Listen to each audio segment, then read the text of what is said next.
नमस्कार. चला एक विचार करूया. एक अशी देवी जी बोलू शकते, तिच्याकडे ती शक्ती आहे, पण तरीही ती मौन निवडते. आज आपण रखुमाईच्या याच विलक्षण दिव्य मौनामागे दडलेलं गूढ उलगडणार आहोत. बघा, ही देवी बोलू शकत होती, पण ती शांत राहिली का? हाच प्रश्न आपल्याला एका साध्या व्रताच्या पलीकडे घेऊन जातो, एका अशा आध्यात्मिक सत्याकडे जे आपल्याला स्वतःच्या आत डोकावून पाहायला लावतं. ही गोष्ट आहे त्या काळाची जेव्हा पंढरपूर फक्त एक शहर नव्हतं, तर जणू भक्तीचं धडधडणारं हृदय होतं. विठ्ठलाच्या मंदिरात अहोरात्र नामाचा गजर घुमत होता. पण त्याच मंदिरात, त्याच गजरासोबत एक दिव्य मौनसुद्धा नांदत होतं. हेच तर सगळ्यात मोठं आश्चर्य आहे, नाही का? एकाच ठिकाणी एकाच वेळी नामाचा गजर पण घुमतोय आणि एक विलक्षण शांतता पण नांदतीये. गजर होता विठ्ठलाचा आणि शांतता होती रखुमाईची. पण असं का? हाच तर प्रश्न आहे. आता रखुमाईच्या मौनाचं कारण समजून घ्यायचं असेल तर आपल्याला त्यावेळच्या पंढरपूरच्या वातावरणात शिरावं लागेल. तिथे भक्तीचा गजर तर वाढत होता, पण त्या गजराच्या आड नेमकं काय सुरू होतं? इथे एक महत्त्वाचा मुद्दा लक्षात घ्यायला हवा. विठ्ठल आणि रखुमाई यांची भूमिका वेगवेगळी होती. विठ्ठल म्हणजे धर्माचं रूप, ज्यांच्याकडे भक्त आपलं मागणं घेऊन यायचे, वरदान, मुक्ती मागायचे. पण रखुमाई, ती होती करुणेची शक्ती, जी त्या भक्तीचं, त्या धर्माचं ओझं शांतपणे ऐकत होती, स्वतःमध्ये सामावून घेत होती. पण झालं असं की हळूहळू भक्तीचं स्वरूपच बदलू लागलं. ती अधिक तीव्र झाली, हो, पण तिच्यात एक प्रकारचा देखावा शिरला. लोकांची भक्ती आतून येण्यापेक्षा बाहेरून दाखवण्यापुरती उरली. हे बदल नेमके कसे होते? म्हणजे बघा, नामजोप आता फक्त प्रार्थना नव्हती राहिली, तर काही लोकांसाठी ती स्वतःची ओळख बनली होती. नावामागे अहंकार जोडला गेला आणि भक्तीमागे अपेक्षा. आता लोक भक्ती करत नव्हते, तर देवाशी एक प्रकारचा व्यवहार करत होते. आणि मग ती रात्र आली जेव्हा रखुमाईने एक खूप मोठा निर्णय घेतला. एका क्षणात तिनं भक्तीची दिशाच बदलण्याचा संकल्प केला.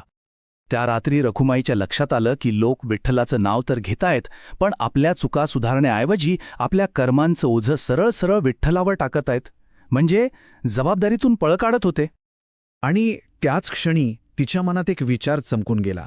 एक असा विचार ज्यानं सगळ्यांच्या सगळं बदलून टाकलं. तिनं स्वतःलाच सांगितलं, मी जर बोलले ना तर हे लोक सुधारणार नाहीत, उलट ते फक्त आणखी मागतच राहतील.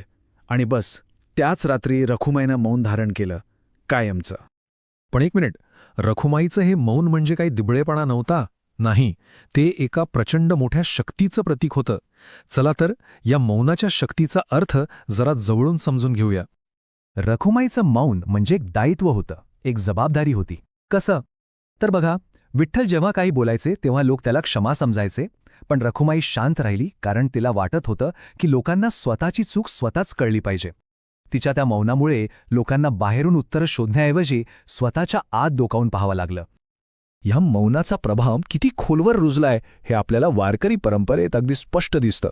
संत नामदेव, संत तुकाराम यांच्या अनेक अभंगांमध्ये विठ्ठलाला प्रश्न विचारलेले आहेत, पण रखुमाईचं उत्तर मात्र तिथे मिळत नाही. ही एक अलिखित पण पिढ्यानपिढ्या चालत आलेली जिवंत परंपरा आहे. तर मग या सगळ्या दिव्य मौनाचा अंतिम उद्देश काय होता? तो फक्त शांत राहण्यापुरता मर्यादित नव्हता. नाही, त्याचा खरा उद्देश होता प्रत्येक भक्ताला त्याच्या स्वतःच्या आतल्या आवाजापर्यंत पोहोचवणं. याची प्रक्रिया खूपच रंजक आहे. बघा, रखुमाई शांत झाली, त्यामुळे भक्तांना त्यांच्या प्रश्नांची बाहेरून मिळणारी उत्तरं बंद झाली. आता यामुळे एक पोकळी निर्माण झाली, आणि हीच पोकळी त्यांना उत्तर शोधण्यासाठी स्वतःच्या आत बघायला भाग पाडते. अगदी सोप्या शब्दांत सांगायचं झालं तर विठ्ठल आपल्याला काय करावं हे सांगतो, तो मार्ग दाखवतो. पण रखुमाई आपल्याला आपल्या कर्मांची जबाबदारी घ्यायला शिकवते.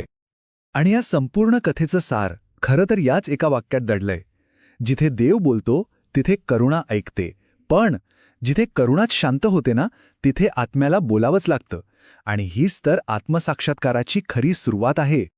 रखुमाईची ही गोष्ट आपल्याला एका मोठ्या प्रश्नासमोर आणून उभी करते. खरंच प्रत्येक प्रश्नाचं उत्तर बाहेरच शोधायला हवं का, की कधीतरी थोडं थांबून, शांत होऊन आपल्या आतला आवाज ऐकणं जास्त महत्त्वाचं आहे? विचार करा, तो आतला आवाज काय सांगत असेल?